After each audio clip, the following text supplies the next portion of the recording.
Here we go. There we are. All right, YouTube. Good evening. How's it going, everyone? Duff, go ahead and say hello. Hey everyone, how's it going? Hope everyone's having a great weekend, and hope everyone is looking forward to tomorrow. I know I am. It's been a while since I had 2 days off, let alone 3 days off. So that's pretty awesome. And I hope everyone's enjoying themselves, going traveling. If you're traveling, please drive safely. Hope you're enjoying time with your families, loved ones, whomever else. And I wanted to discuss today. We both wanted to discuss today all of the craziness that since the last time we talked, that couldn't get much crazier, but I was wrong. It has gotten quite a bit crazier. But first, before anything else happens, I want to pay some tribute and give opinions on the current loss that back in the U.S. we've had. Senator from Arizona, Senator John McCain, has passed away from his battle with brain cancer. He is now, I think, buried at the Naval Academy. I could have gotten that detail wrong, but he is now laid to rest. A very rare occasion for that to happen, and I overall, he's a hero. He did serve his country very well. He had gone onto the war and was a POW and stayed with his men until the very end. So he, is very very admirable for what he did. I know there's pluses and minuses to what he has done in the White House and politically since then. And we're not going to go through all that today. That that we're just going to pay tribute and express our condolences and say, hey, thank you for serving our country. But Duff, did you know McCain very well, or any thoughts for you for the whole his funeral or anything? Not a whole lot. I do know, of course, that he ran for the presidential nomination for the Republican Party. With yes, who is it with? It was him versus Obama. With Palin. I'm sorry, ran with, yes. Yeah. And of course, he was a military veteran who, survived torture and also had quite a long and prestigious career as a senator in the United States. But outside of the U.S., we don't really know too much about him. I don't think he was hugely into international affairs, or at least he wasn't noted, as far as I can recall, for doing too much in terms of saying, giving his 2 cents on American foreign policy. But with that being said, I also know that at times people considered him a bit of a hawk. And towards the end of his career, they saw him as being kind of as close to a nonpartisan candidate or a nonpartisan senator as you could get, which both angered some, but also allowed him to extend olive branches towards the other side of the aisle at times. So yeah, a bit of a mixed bag in terms of where he was at, but clearly someone who cared very deeply for his country, both in terms of service and also in terms of service as a politician. Fair enough. I think that's true. And he did what was I trying to say? The very, very, we remember him well for his candor with all of his friends and enemies, and he is definitely also known for I don't know if you saw this. There was a talk or Q&A he gave during his campaign in 07, 08, where it was one of the famous videos he had was a questioner asked something in the lines of calling Obama evil or he's just a terrible person, and John McCain just said, hey, he's not a horrible, awful, dictating person. He's just a man like I am with different opinions, and he just had a lot of he handled the situation very well. So he's definitely known for trying to be as fair as possible and definitely again he had some policies that we can agree and disagree with, but overall I think he did his best to serve his country well, and that's what we should remember him for. So it's just that's wanted to mention him and hope that and rest in peace, and our prayers go out to his family and friends. So anyway, on to some better, weird, crazy news, I guess.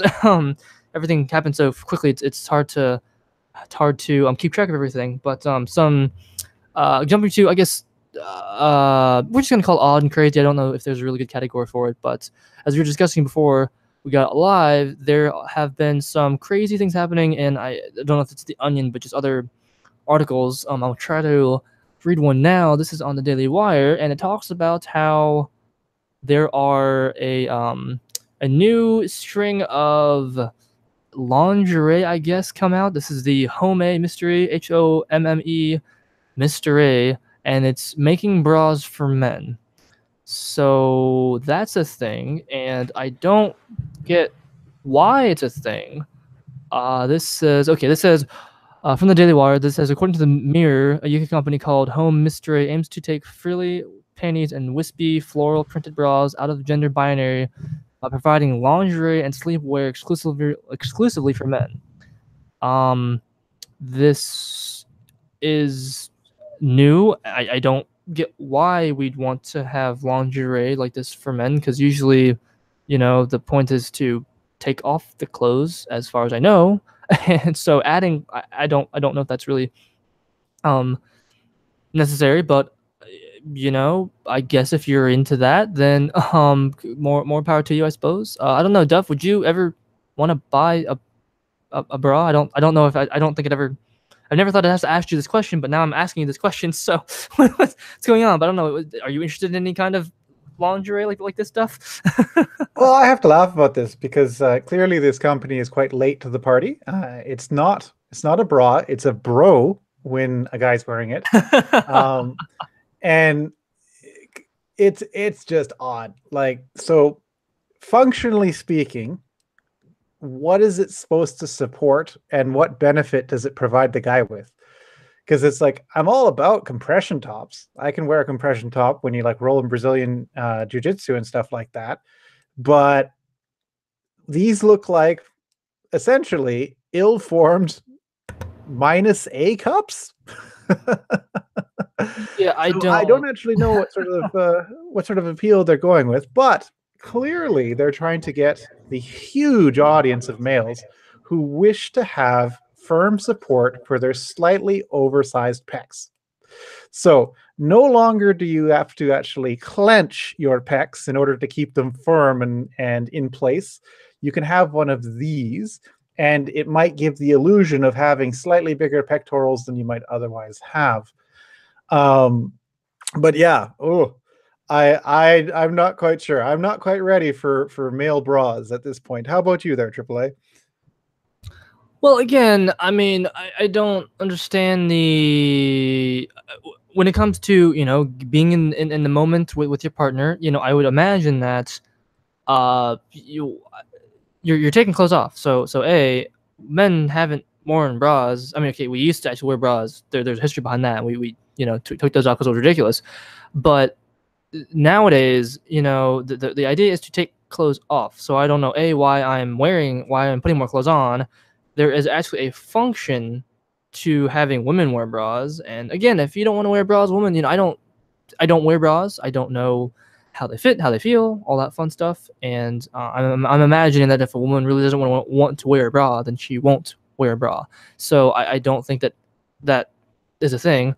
But if you want to do it, great. I think if you really need something, then that there is a shirt and stuff. But yeah, this is I mean, in that case, should we have girls wearing not Spanx, I'm sorry, the a jock strap? Like what's the next option here? Should we just cover more things? Let's just make a side shirt or other ridiculous clothing there. So I don't I mean, I guess the whole point of this is in the name of equality, but I'm hoping Well, that it could make sense too. So if that answer makes sense, I guess.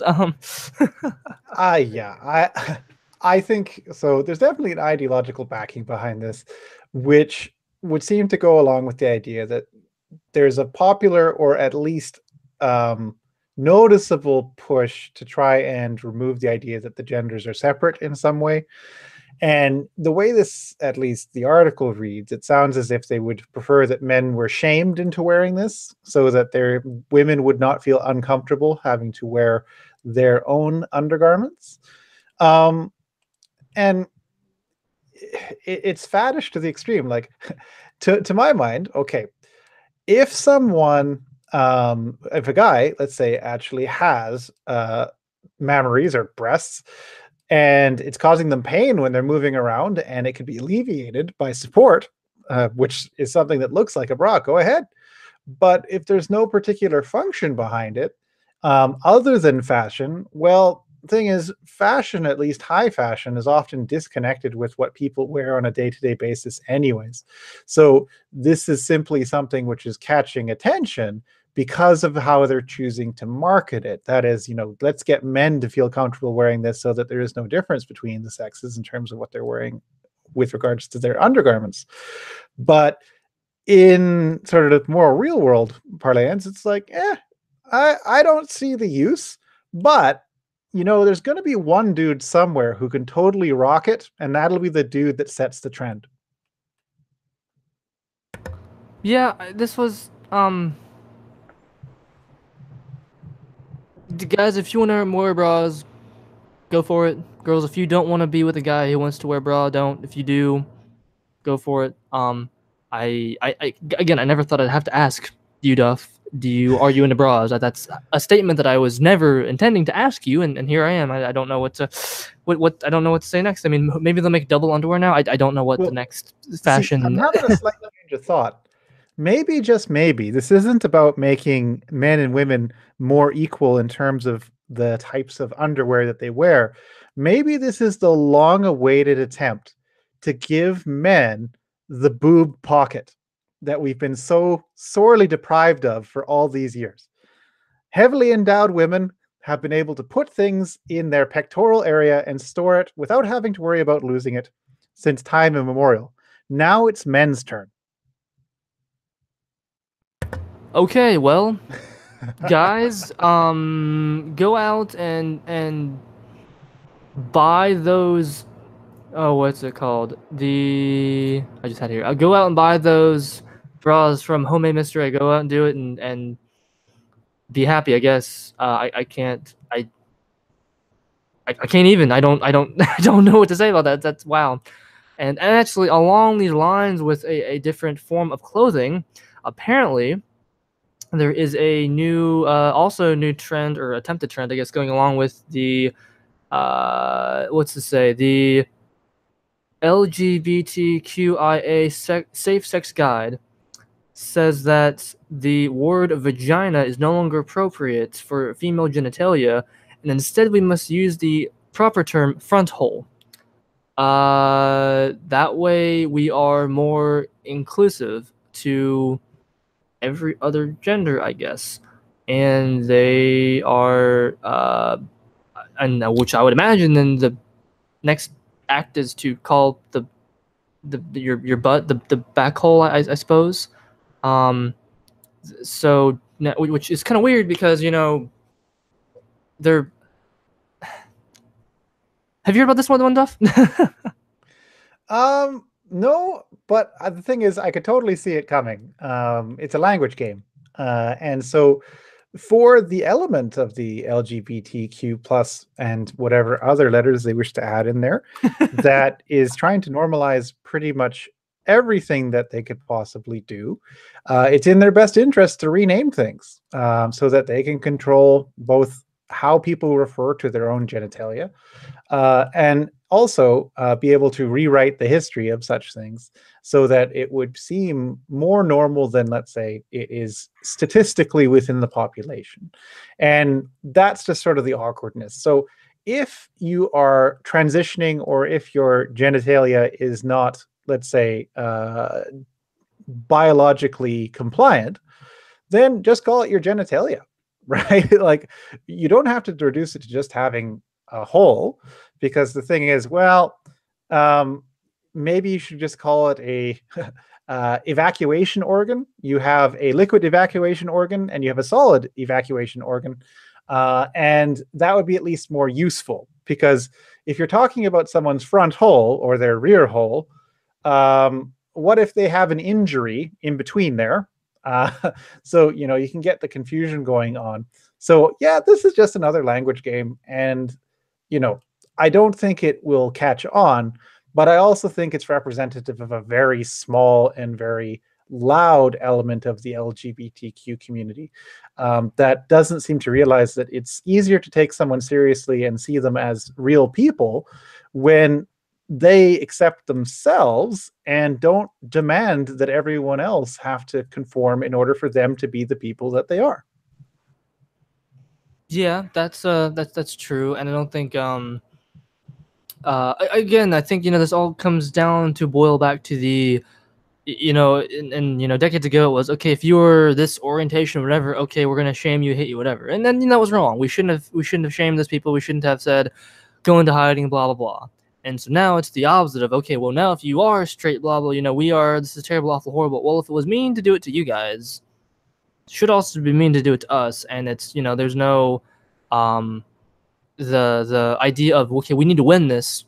That's kind of dumb. I think we should all just do what you want to do. And again, I'm not against the bra thing or these things, but it's crazy to think about having to go and think about okay, hey, going down the street, hey, going into the doctors and saying, hey, this is my hole, and you're gonna be what? Like, how can you? They're vastly different body parts. They can do vastly different things. I mean, sorry guys, we can't have kids, and we don't get periods. It's how science works, and renaming things is, I get why, but there's facts and stuff. So anyway, bunch of craziness there. Last, not necessarily crazy thing, but last, I guess, mention in this category of uh no, I'm crazy, I guess, or not maybe crazy, but just a little odd.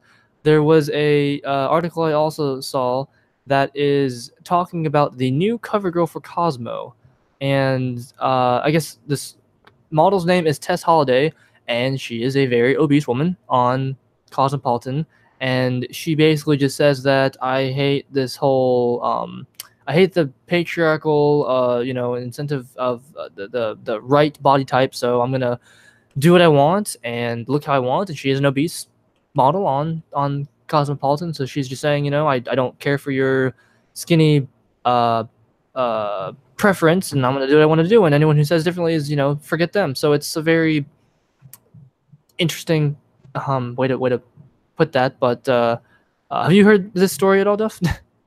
I've seen the cover, and yeah, like it's one of those ones where as soon as you make any comment about the person, whether they're a super skinny model or someone who is more towards the overweight end of the spectrum or beyond, it becomes a minefield from the get-go. Essentially, all I'll say is that, she's gotten herself onto the cover of a magazine that's trying to sell, and it would be interesting to track how well those sales do versus someone who is slightly smaller than she is, or whether people respond more favorably to articles about this particular model. But in terms of the advertising, saying I'm okay with being this large, sure. I would just encourage her to be healthy in that size. And I would actually say that if you claim that you are healthy while being completely or being quite obese, that doesn't really quite work. So you can be a big person who works out a lot, but still remains quite big.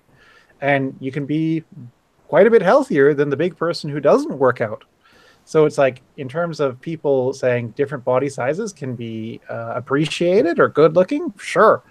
But don't try and sell something as being healthy or being good for you when medically it's not. And that's kind of all I ask for. Yeah, I think that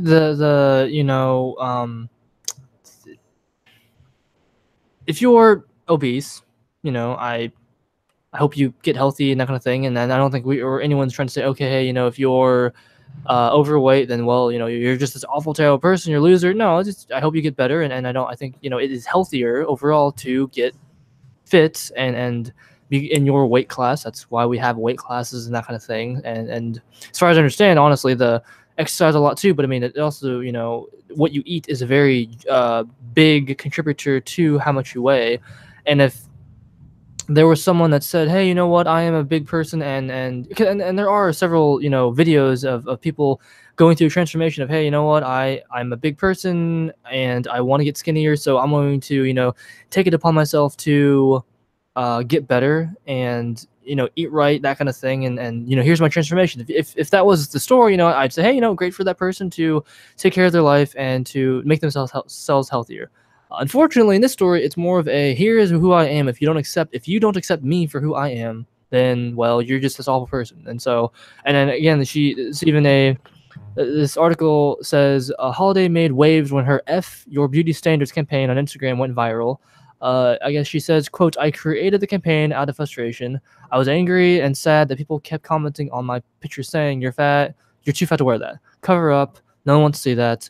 And then she describes herself lying in bed saying, I don't care what you say anymore. This is who I am, and I'm going to wear exactly what you say I can't. So I get that she's angry, but as you were commenting before, Duff, I think it's much easier to take, you take accountability for your actions and don't just say, here's what I am and I'm going to live in filth and whatever else and get better. That's the best thing here. So anyway, out of everything we've talked about craziness so far, it just seems like, um,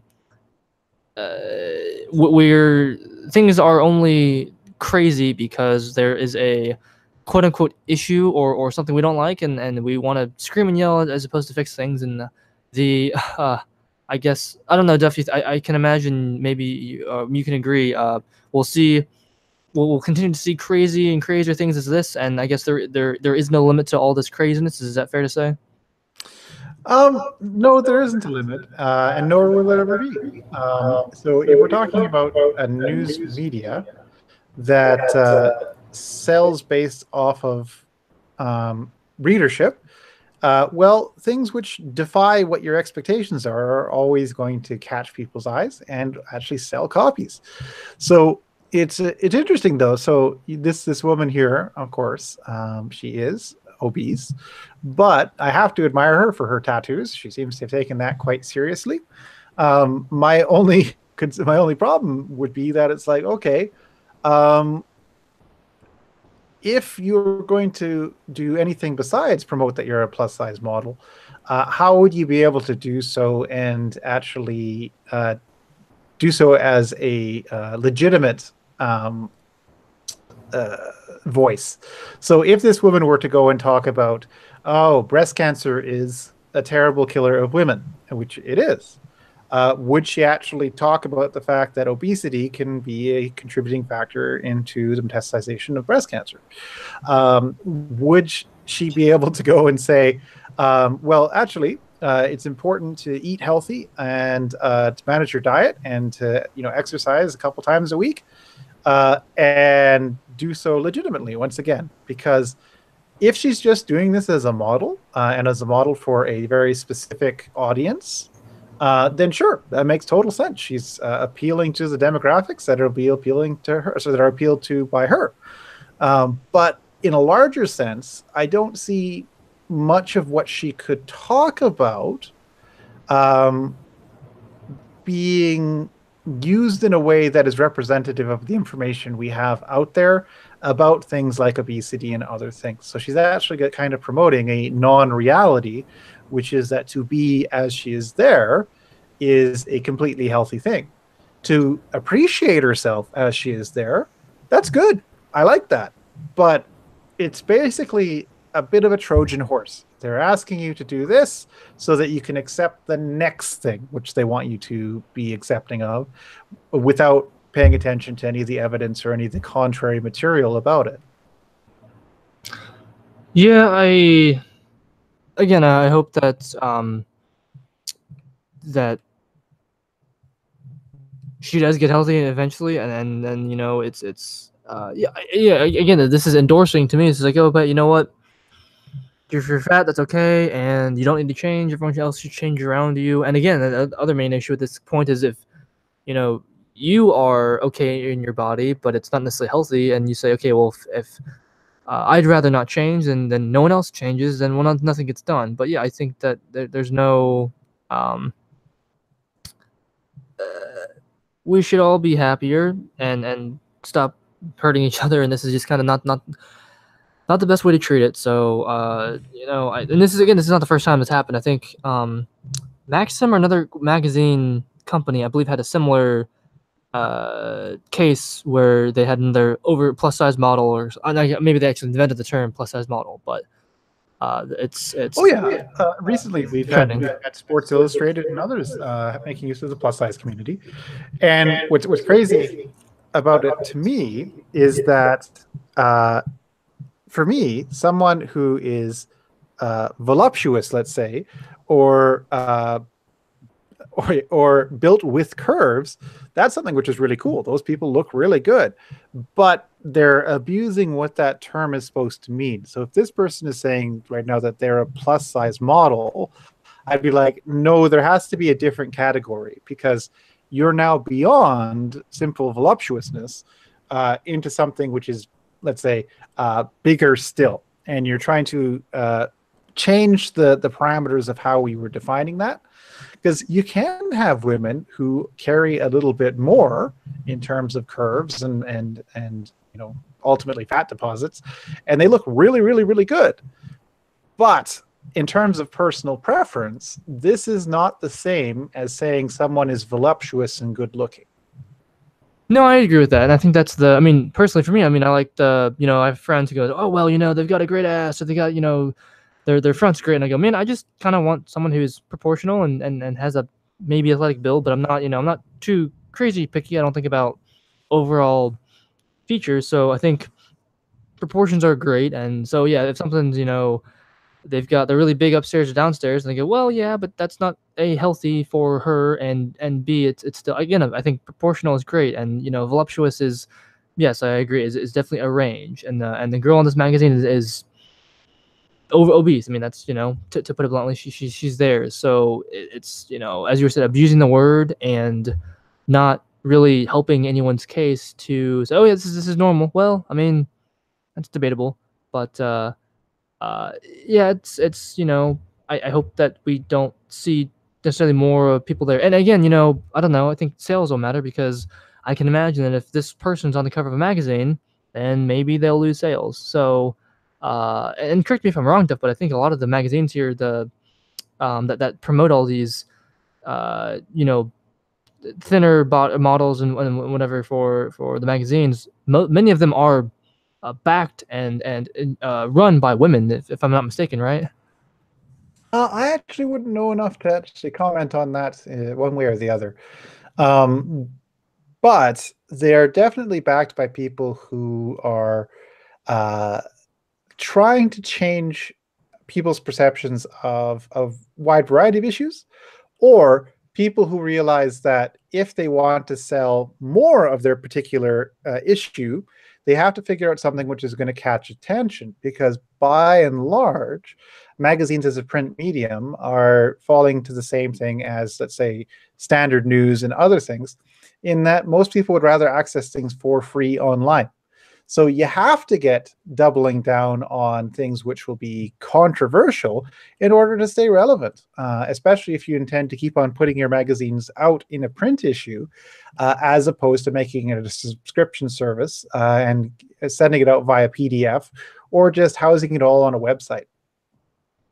Right. Well, and so I think, again, it's uh I'm sure something on these lines will happen again.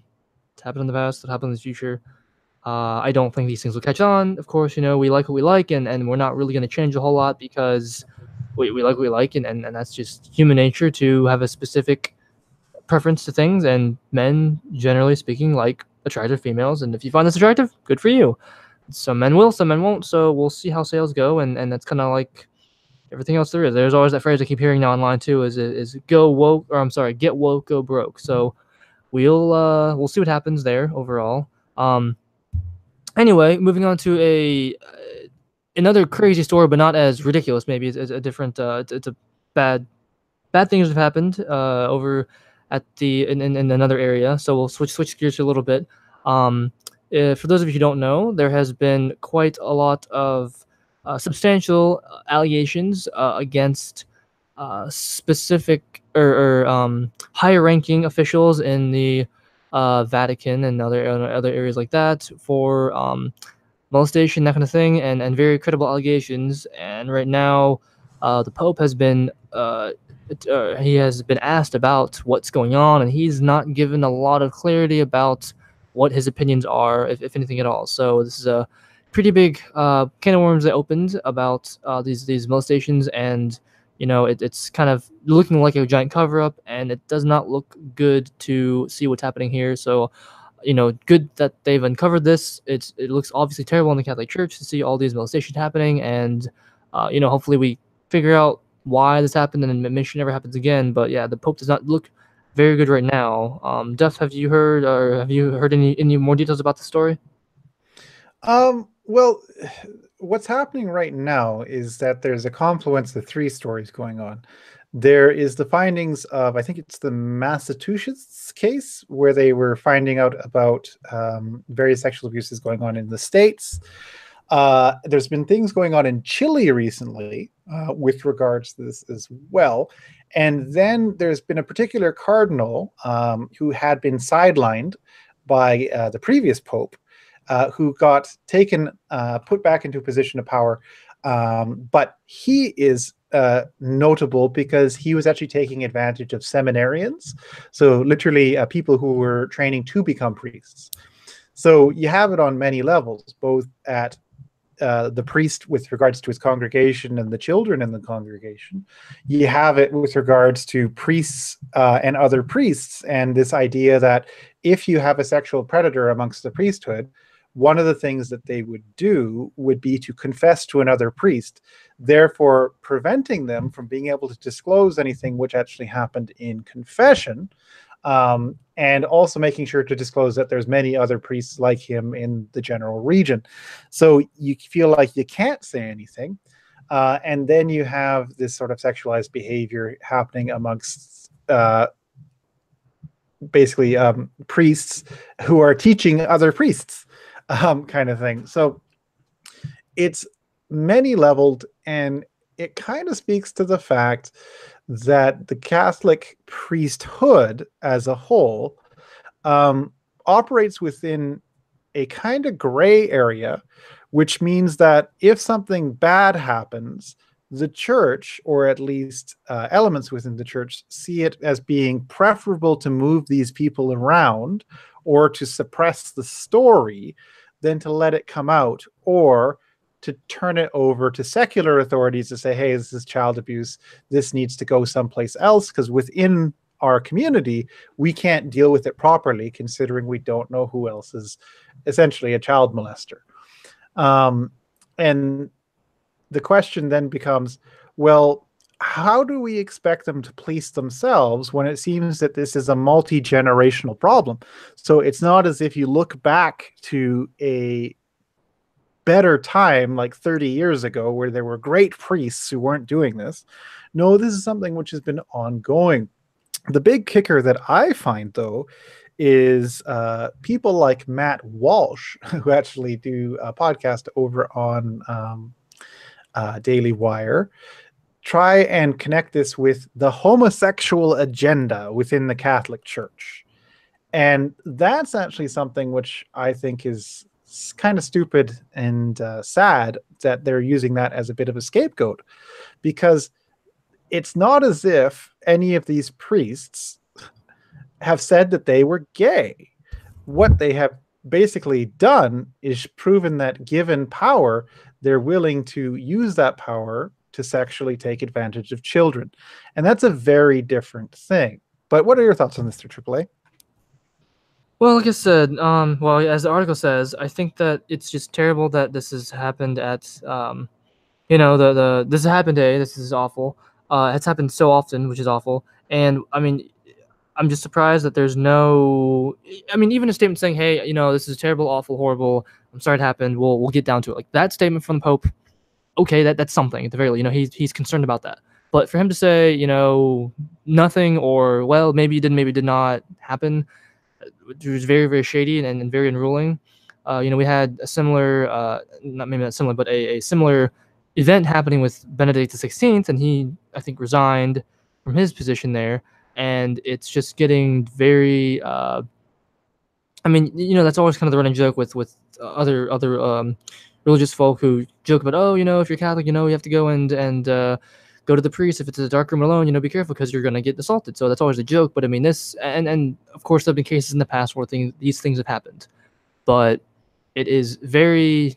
I think this is probably one of the biggest can of worms to have opened in history. So it is just terrible to happen. And I guess the other big giant issue is it's not being taken very seriously, which is why I think that many people are getting angry. There's no okay, hey, let's investigate, let's go, let's figure things out. I mean, so many levels are there are so many levels of corruption that it's going to be hard to say, okay, hey, well, we should get rid of this person or stuff. And it's a very complicated issue. So I'm really sad that it happened. I hope that that there will be other leaders put in place. Does that mean that we need to get a new pope? I don't know. I'm not as Well, restricted to that, that, that but it's this is just crazy. I'm sorry, what, Duff?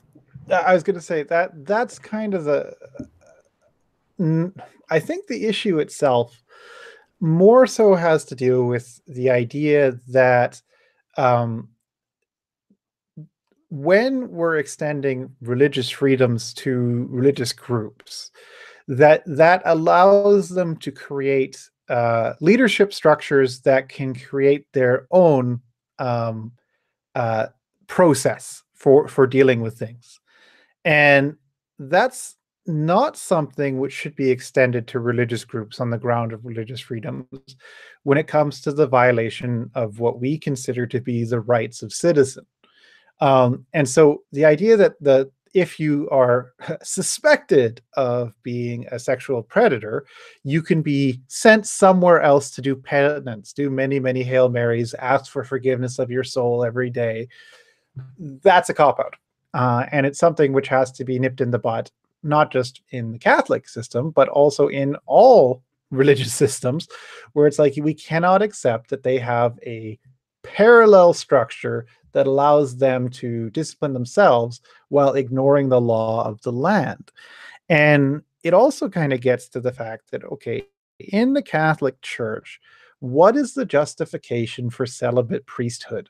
And if they're going to actually quote Paul, who said, if you are going to be basically a missionary, or if you're going to evangelize the Church of Christ, it might be better to be like me and basically be on your own without a wife or other things, because it allows you to go forth and share, and you don't actually run the same risks as what if you have children at home and things like that. And applying it universally to their church across time.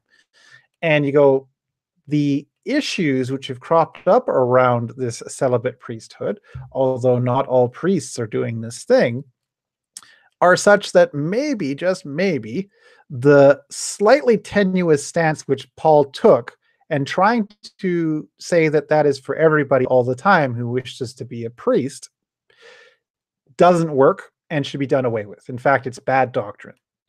But what are your thoughts on that? Well, I think that I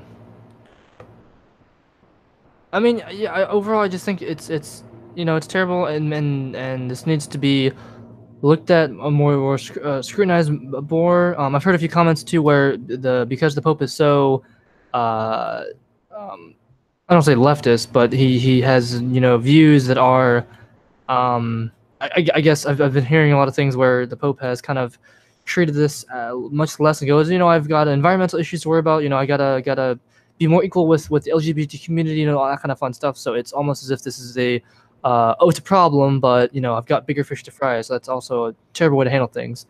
Um, so I wish that they'd kind of get their act together overall.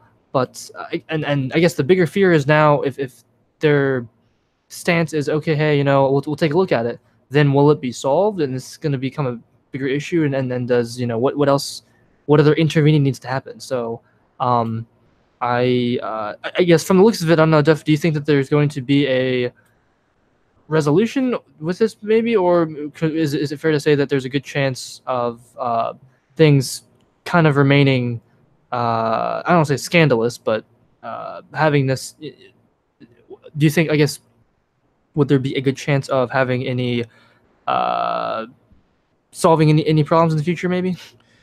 No. So, do I think there's steps that they could take which would help reduce the instance of sexual abuse of children?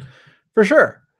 Um, but with a global organization like the Catholic Church, and with a priesthood and leadership structure, that is made up entirely of single men who are told that they are not allowed to have sex, and that their sexual urges are things which they just need to leave by the wayside. Um, Unless they get rid of that, they're still going to be opening the door to other means of, let's say, perversion, quote unquote. Because it's like, okay, not all priests are going to be succumbing to that. In fact, there's probably many who are quite good, but the good ones cannot be used as an example to prevent something from being done to change the nature of the system as a whole. And I think a lot of that sort of just comes down to the fact that secular authorities need to have the ultimate say in terms of if something is going to be reported or not. So if you're like, oh, but the confession, like the seal of confession, is sacred, it's like, no, that's far too much of a license that you're giving yourself in order to control what information gets out of your particular diocese. Can't have that. Let's change it. But do I think that'll happen? Not really. And I have a feeling that the next generation of priests will have the same problem because the previous generation did too. So it's kind of like asking the rapists to police the rapists. And you're like, well, that tends to lead to more rapists, just better at hiding it. So yeah, no, I think it'll continue. But I think there'll be periods where we'll hear nothing because they've become better at hiding what's going on. In fact, this current issue, which we're finding out about, particularly coming out of the States, is very much a result of that. They had become better at hiding the fact that they were doing this. Therefore, it took a while longer for it to come to light. That's terrifying. Well, and I guess another worry is too, that's the whole, okay, well, I don't want to be Catholic because Catholics are the people who rape people. And so, just giving that a bad name. So this is just adding to the other, we've already seen the issues with, well, I want to believe in God and stuff and have all those people. Now we're just, again, chasing them away. Well, if that's what it means to be a religious person, it's just, there's no winning here. So, yeah, it's a little terrifying. And it sounds like the only solution is to get better rules in place, but as you're saying, you're trying to go and have the criminal make the law, and that's not going to get you anywhere. So yeah, overall just really bad publicity at the very least, and I hope things get better, but as you said, it's hard to do that with so much corruption at the top. It's hard to see how anything will be fixed anytime soon. So I just hope that that maybe there's enough media on pressure eventually on there that's like, hey, we need to make a decision to fix things and not just go, oh yeah, well, I got bigger fish to fry. Like, I hope that doesn't happen, but we'll see what we'll see the end result eventually here. So anyway, going to a not so creepy story. I didn't know if you heard, Duff, there were two actually this was probably a week or two ago now, I guess. There was a I only know this because I'm a gamer, but there was a quote unquote mass shooting. I want to say it was in Florida. I cannot remember if that's correct or not, but there was a esports tournament, and I guess a player got very, very angry, and there was he shot a bunch of players in the stadium doing this esports tournament, and again another shooting there. I know there's also a few plane crashes or plane incidences recently as well. But again, I guess reverting back to, I wasn't sure if you'd heard about this shooting event, and if you had any thoughts on that. Oh yeah, no, I've heard about it. But what are your thoughts first, there, AAA? Well, so I guess, and again, as far as I know, the shooter, I don't know if he lost like quickly or he lost, I guess, a match of something, and he was just sat there, got really angry, had a gun, and I believe he shot and killed 2 people, injured 11, and then he committed suicide. So, firstly, they go, well, we should lock up guns, blah blah blah, and that's very stupid. I for one play games. I play the shooter games, and they're not gonna make you go crazy. I also have shot real guns before, and they're nothing alike. In video games, there's all these, oh, if you have the gun, then you understand what it's like, and you can go on a rampage. Well, no, the studies are not really clear on that, and in video games too, to be clear, it is not like real life at all. You can have a bunch of critical shots in a video game, and the person won't die, and so there are various many variables. So that being out of the way, this was a Madden tournament. There were no gun. There's no was no violence. It was a football game, the football video game, and he lost and he got angry. That's what happened. Not good, but the argument of video games are bad is just a stupid thing to say. And actually I did hear a story a few years ago where they had I think he was a esports champ or something in those lines, a Call of Duty player, and they were doing a study about how video games affect people regarding like here's how they play the game, now how are they affected by real life, and they had this very accomplished esports player actually go to a range he had never been to before and shoot guns, and he was terrified of the end result. And I don't know if he necessarily quit, but I know he at least paused and refrained from playing games for a while, and he realized the fact that here's a game, here's real life, and they were completely different. So it's not this what do you call it, the slippery slope argument. It's just stupid. They don't necessarily just make you go crazy. So I guess that's kind of my first reaction. But what are your thoughts there, Duff?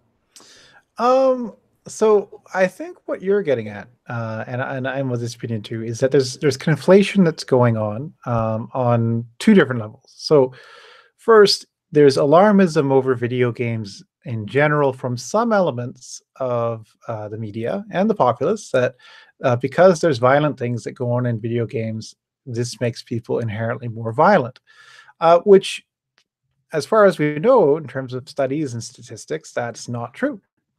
And then we have, in addition to that, is if you have access to guns will more than likely, or if you have easy access to guns, there will be more incidents of gun violence, which can and cannot be true depending on what you're looking at. So we can all talk about instances where someone has got really pissed off because they lost.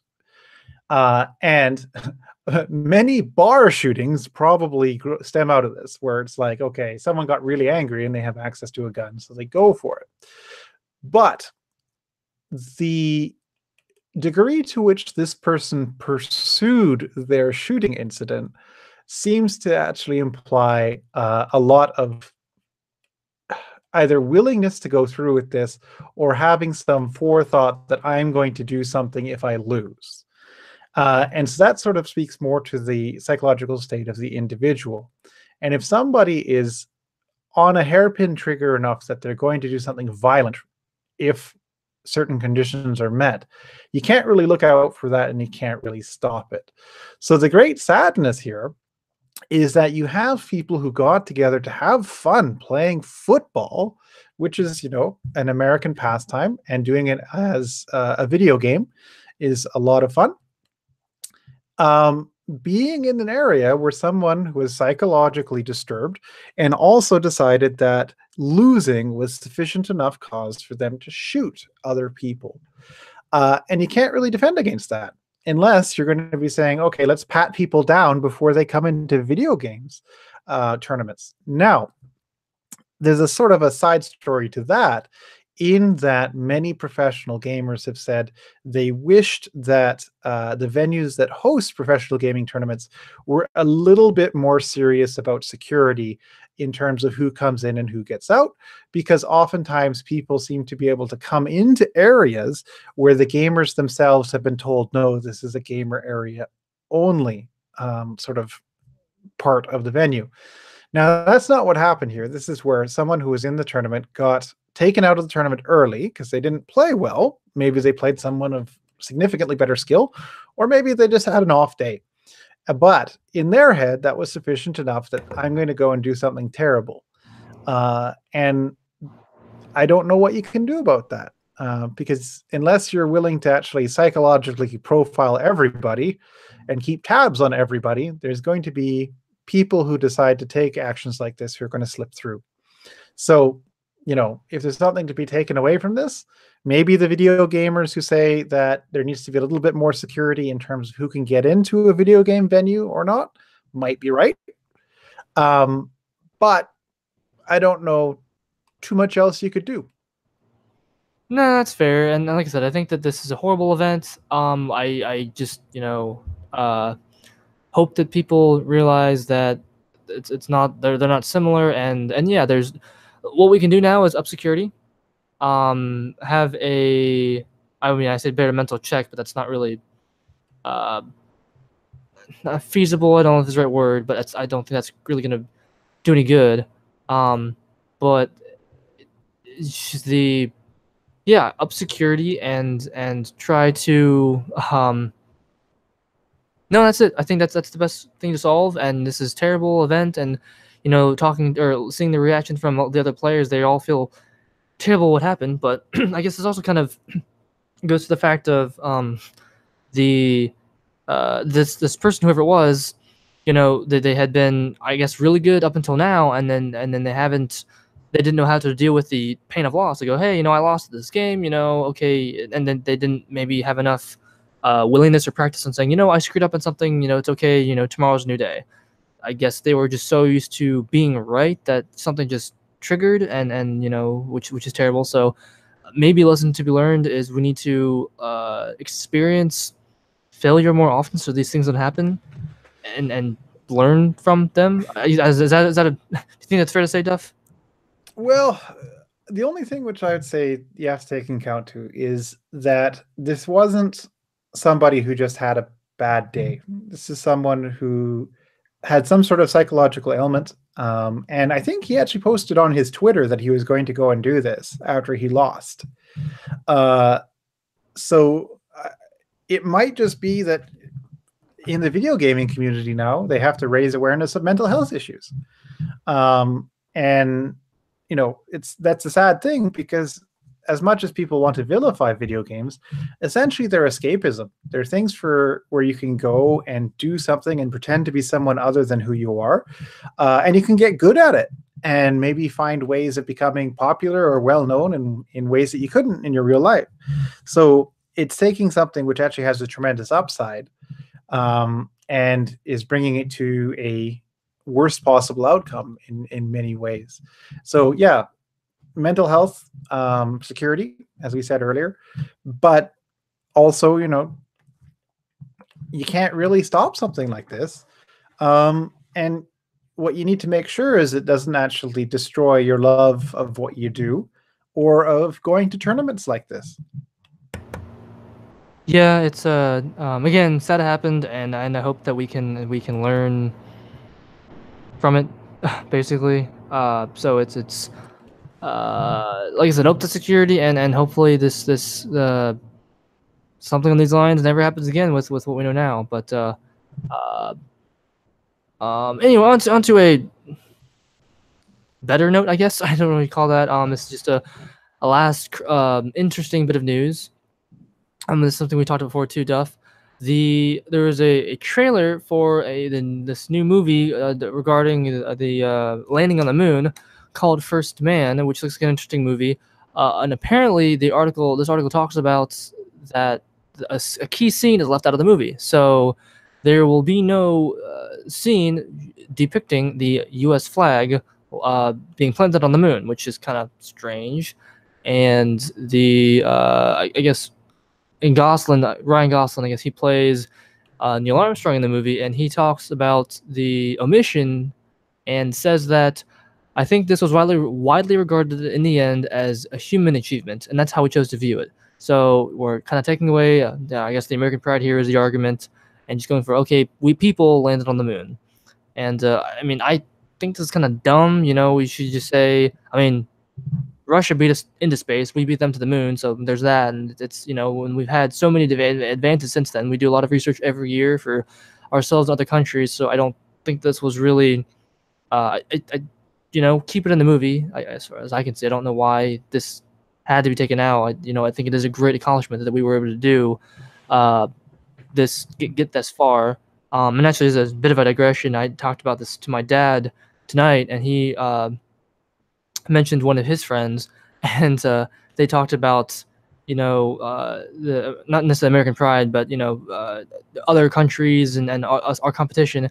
And a friend of his said there are a few countries who use the metric system, and then there's the U.S. who landed on the moon. And so it's a very interesting balance there. But any thoughts on your end there, Duff?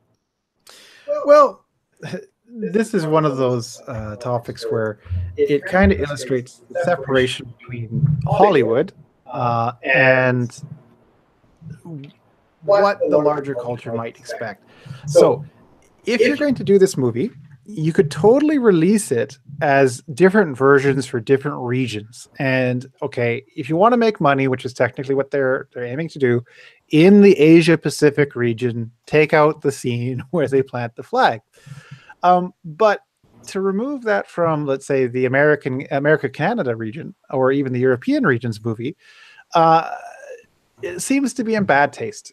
And so Ryan Gosling is, of course, trying to put the best possible face on this. But even that rings kind of hollow. It's like, okay, are we going to say that all good things that humans have done are human achievements? And if we're going to do that, do we have to actually acknowledge that all bad things which humans have done are human achievements in badness, kind of thing? And a lot of people would say, no, no, no, no, no, not at all. Right? You know, we don't take the burden of all the terrible things humanity's done. And it's like, okay, so if you're not willing to do that, why should we acknowledge you jumping onto the fact that, oh yeah, humanity's the thing that created this, humanity's the thing that did that, as opposed to the constituent nations and peoples of the time. So inventions or achievements are very much tied to the places and the times and the people who helped them to come into fruition. And part of what the US was doing with their space program was promoting that the US could do these types of things. It was one small step for man, sure, but who was the government? Who was who were the people who paid the money to get people there? And if you can't acknowledge that Neil Armstrong himself planted that flag, then you're not actually telling his story. And you're not actually telling the story of how men got to the moon. So it's very, very shoddy, a very, very shoddy attempt at trying to justify something which is essentially Hollywood once again, trying to globalize things, and in doing so, lessening the significance of the historical periods that they're talking about, and also lessening the national character and the national pride that Americans took in this action, which is just kind of silly in the end.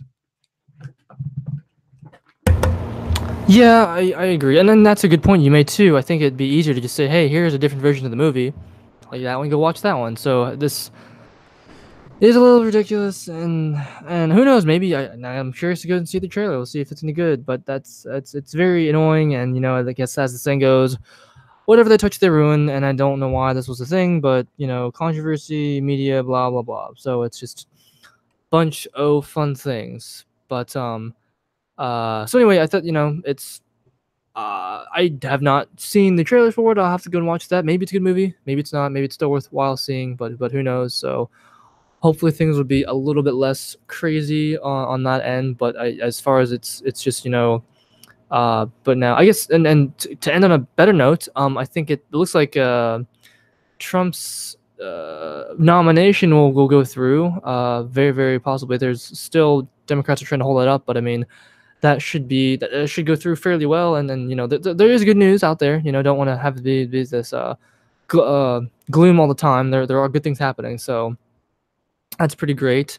And so things are getting better, and overall, but we got to focus on the good stuff too. But so yeah, any last thoughts there, Duff? Oh no,